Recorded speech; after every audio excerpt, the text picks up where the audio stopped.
নমস্কার বন্ধুরা, জয় বাঙালি কুকিংয়ে আপনাদের অনেক অনেক স্বাগত জানাই। বন্ধুরা, আজকেও চলে এসেছি আরেকটা রেসিপি নিয়ে। আজকে আমি ঝটপট করে বানিয়ে ফেলবো ছানার পায়েস। বন্ধুরা, পুরো ভিডিওটা দয়া করে দেখতে থাকুন। আমি দুধটা ছেঁকে নিচ্ছি।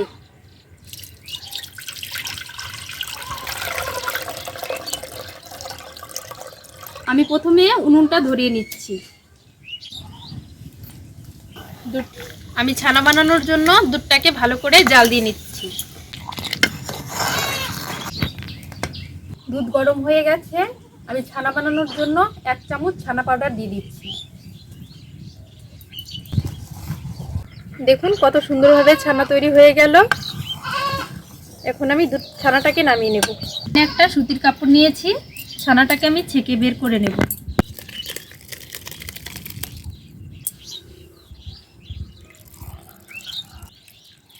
জলটাকে কিন্তু ভালোভাবে বের করতে হবে।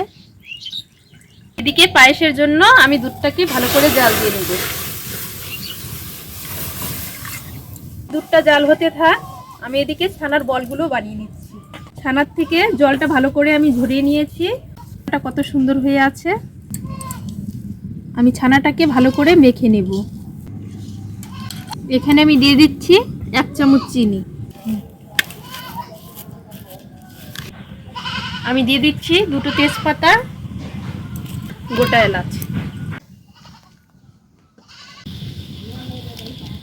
ছানাটাকে আমি ভালো করে মেখে নিলাম। আমি ছানাগুলোকে ভালো করে বলের মতো বানিয়ে নিচ্ছি।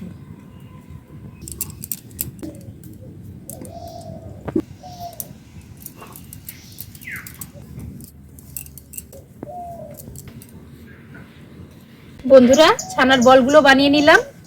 এদিকে দুধটা প্রায় জাল হয়ে এসছে। আমি দুধের উপর এখন চিনি দিয়ে দিচ্ছি।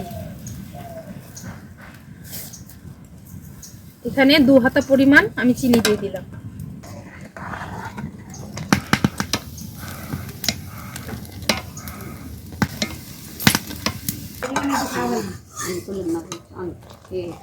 দুধটা প্রায় ঘন হয়ে আসছে। আর 1 থেকে 2 মিনিট আমি ভালো করে জাল দিয়ে, দুধ জাল দেওয়া হয়ে গেল। এখন আমি বলগুলোকে দুধে দিয়ে দিচ্ছি। আমি 1 থেকে 2 মিনিট একটু জাল দিয়ে নেব। এই দেখুন বলগুলো কত সুন্দর হয়েছে। এখন আমি দিয়ে দিচ্ছি কাজু বাদাম। আপনারা চাইলে কাজু বাদাম নাও দিতে পারেন, কিন্তু কাজু বাদাম দিলে কিন্তু খেতে একটু ভালো লাগে। ছানার পায়েস তৈরি হয়ে গেছে। এখন আমি বাটিতে নামিয়ে নেব।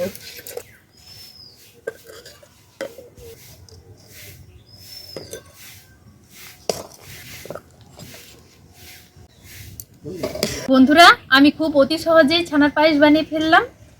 বন্ধুরা, ভিডিওটা যদি ভালো লেগে থাকে লাইক, কমেন্ট, শেয়ার, সবাই সাবস্ক্রাইব করবেন। সবাই আমার পাশে থাকবেন। ভালো থাকবেন, সুস্থ থাকবেন। নমস্কার।